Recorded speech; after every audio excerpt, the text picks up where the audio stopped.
ကြောင့်ဘဝပြည့်သွားလေငါမသိဒါကိုပုံအောင်လို့ချစ်ခဲ့သည်လိုချင်ဆုံးမင်းစီကငါမေတ္တာတရားလေး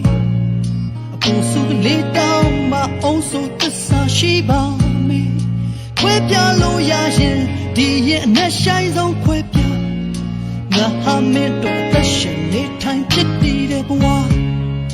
နေနေညစံကချိန်တွေလောကရဲ့ရှိတဲ့နေရာမရွေ